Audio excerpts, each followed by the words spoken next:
আপোনালোকে প্ৰথমে এই যুৱকজনলৈ মন কৰক। এই যুৱকজনৰ নাম হ'ল আজিজুল ইছলাম আৰু যুৱকজনৰ ঘৰ হ'ল হোজাই জিলাৰ অন্তৰ্গত মাটিকলা গাঁৱত। এই যুৱকজনে চুটৰপুৰ ডক্টৰ জাকিৰ হুছেইন হাইস্কুলত শিক্ষা অধ্যয়ন কৰি কি কৰিলে শুনক। 1996 চনত এইখন স্কুলৰ পৰা তেওঁ HSLC পৰীক্ষাত উত্তীৰ্ণ হৈছিল। পিছে তেওঁৰ এটা সপোন আছিল যে তেওঁ ছায়েন্স ষ্ট্ৰীমত পঢ়া শুনা কৰিব। কিন্তু তেওঁৰ এই সপোনটো সপোন হৈ থাকিল, বাস্তৱত পৰিণত নহ'ল। কিয় তেওঁৰ এই সপোনটো সপোন হৈ থাকিল শুনক। তেতিয়া তেওঁৰ পৰিয়ালৰ অৱস্থা আছিল একেবাৰে শোচনীয়। টকাৰ অভাৱত তেওঁৰ এই সপোনটো সম্পূৰ্ণ কৰিব পৰা নাছিল। পিছে তেওঁ একাদশলৈকে পঢ়ি 1998 চনত তেওঁ ডুবাইলৈ ৰাওনা হৈছিল।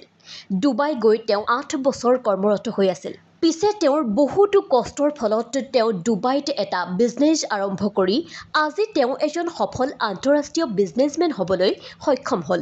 ইমান ডাঙৰ এজন সফল বিজনেছমেন হোৱাৰ পিছতো এই যুৱকজনে নিজে পঢ়ি যোৱা বিদ্যালয়খনৰ কথা আৰু তেওঁৰ শিক্ষাগুৰুসকলৰ কথা তেওঁ পাহৰিব পৰা নাই।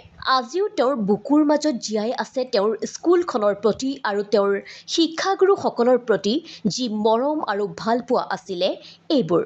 আজি তেওঁ এইখন বিদ্যালয়ত আহি উপস্থিত হৈ তেওঁৰ শিক্ষাগুৰুসকলৰ স্বাস্থ্যৰ বুজ লয় আৰু লগতে এই বিদ্যালয়খনত পঢ়ি থকা ছাত্ৰ ছাত্ৰীসকলক শিক্ষাৰ প্ৰতি উৎসাহ যোগালে। তেওঁ যেতিয়া এইখন বিদ্যালয়ত শিক্ষা অধ্যয়ন কৰিছিল তেতিয়া এই বিদ্যালয়খন গ্ৰাণ্ড স্কুল নাছিল। তেতিয়া এই স্কুলখনৰ অৱস্থা আছিল বহুতো শোচনীয়। পিছে এই স্কুলখন চৰকাৰীকৰণ হোৱাৰ আগলৈকে তেওঁ ডুবাইৰ পৰা এই স্কুলখনত বহুতো অৱদান আগবঢ়ালে। অকল তেওঁ এই স্কুলখনতেই এনেকুৱা অৱদান আগবঢ়োৱা নাই, আমাৰ সমাজত তেওঁৰ এনেকুৱা আছে হাজাৰ হাজাৰ অৱদান। তেওঁৰ ইমানবোৰ অৱদান আমাৰ সমাজত থকাৰ উপৰিও এতিয়াও আমাৰ সমাজখনৰ উন্নতিক লৈ তেওঁৰ বুকুৰ মাজত আছে হাজাৰ হাজাৰ সপোন। আপোনালোকে তেওঁৰ কাৰণে দোৱা কৰিব যাতে মহান আল্লাহ পাকে তেওঁৰ এই সপোনবোৰ বাস্তৱত পৰিণত কৰি দিয়ে। তেওঁৰ এই সফলতাৰ উত্তৰত তেওঁৰ শিক্ষাগুৰুসকলে তেওঁক এক নতুন ইতিবাচক সঁহাৰি জনালে। সদুশেষত আপোনালোকে তেওঁৰ শিক্ষাগুৰুসকলৰ মুখৰ পৰা শুনক এইখন স্কুলত তেওঁ কি কি অৱদান আগবঢ়ালে। আজি আমাৰ মাজত আমাৰ অতি মৰমৰ ছাত্ৰ আজিজুল ইছলামক লগ পাই আমি বৰ আনন্দিত হৈছোঁ। যেতিয়া আমি এইখন স্কুলত আহিছিলোঁ সেই সময়ত স্কুলত আছিল বাঁহ বেতৰ বেৰা দিয়া ঘৰ দুখন। অফিচ ৰুম বেলেগেই নাছিল, স্কুলত সোমোৱাৰ ৰাস্তাও নাছিল। এটা আলিৰ মাজেৰে আমি অহা যোৱা কৰিছিলোঁ চাইকেল লৈ। সন্মুখৰ ইটো পাল আছিল একেবাৰে দ গাঁত, পিছফালেও দ গাঁত আছিল। পৰৱৰ্তী আজিজুল ইছলামে টকা 50,000 আমালৈ আগবঢ়ালে, যাৰ কাৰণে আমি সন্মুখৰ প্লাষ্টাৰখিনি কৰিব পাৰিলোঁ। তাৰপাছত আমাৰ সন্মুখত ল'ৰা ছোৱালী খেলাৰ ঠাই নাছিল। আজিজুল ইছলামে ইয়াৰ সন্মুখৰ মাটিখিনি আৰ্ট ফিলিং কৰি দিলে।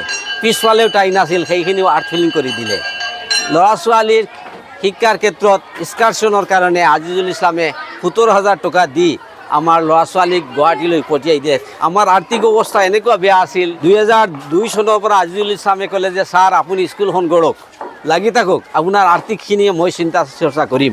আমি 2014 চনত দৰমহা পোৱাৰ সময়লৈকে আজিজুল ইছলামে আমাৰ ফাইনেন্স দিয়া আছিল, টকা পইচাও দিছে, বেমাৰ আজাৰ হ'লেও খৰচ দিছে আৰু প্ৰতি মাহে আমাৰ দৰমহা দিয়া আছিল। তাৰ পৰা আমি যে ইয়াত শিক্ষক হ'ব পাৰিছোঁ, চাকৰি কৰিছোঁ চৰকাৰী হিচাপে 13 বছৰ, গোটেইখিনি অৱদানৰ মূলতে আল্লাহৰ কৃপা আৰু আজিজুল ইছলামৰ আৰ্থিক অনুদান, সেইখিনি আমাৰ সদায় মনত থাকিব, যাৰ কাৰণে আমি আজি ইমানখিনি আগবাঢ়িব পাৰিছোঁ। আৰু আজি আমি আমাৰ মাজত আকৌ পাই আমি বৰ আনন্দিত হৈছোঁ যে আমাৰ পুৰণা এজন এক্স ষ্টুডেণ্ট আহি আমাৰ স্কুলৰ খা খবৰ লৈছে, স্কুলৰ পৰিৱেশ সম্পৰ্কে জানিছে। এইখিনি আমি নথৈ আনন্দিত আৰু তাৰ কাৰণে আল্লাহৰ ওচৰত আজিজুল ইছলামৰ আৰু তেওঁৰ পৰিয়ালৰ সুস্বাস্থ্য দীৰ্ঘায়ু কামনা কৰি আজি সঁচাই মোৰ মনত বৰ ভাল লাগিছে।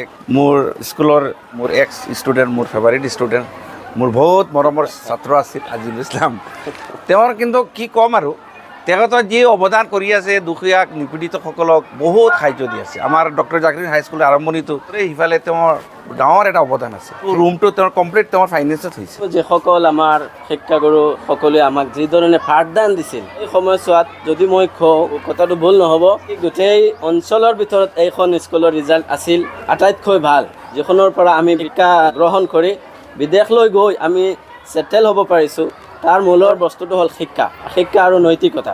যিটোৰ কাৰণে আমি আজি পজিশ্যনত আছোঁ সেইটোৰ মূল বস্তুখিনি হ'ল সেইটো আমাৰ সেই শিক্ষাগুৰুসকল যি আদৰ্শ দেখুৱাইছে এই আদৰ্শ মৰ্মে মই এই জগত মোৰ অন্তৰৰ অন্তঃস্থলীৰ পৰা ধন্যবাদ যাচিলোঁ আমাৰ শিক্ষাগুৰুসকললৈ। মই এইখন বিদ্যালয়ত 5ৰ পৰা ষ্টাৰ্ট কৰি ক্লাছ 10লৈকে ইয়াত পঢ়িছিলোঁ। সেই সময়কাল অতি কষ্টৰ আছিল, এনেকুৱা এখন ঘৰো নাছিল ভালদৰে। আমাৰ শিক্ষাগুৰুসকলে বিনামূলীয়াত শিক্ষাদান দিছিল। সেই কৃতজ্ঞতা আমি যিমানেই কওঁ মোৰ কাৰণে সম্ভৱ নহয় সেইটো আদায় কৰিবলৈ।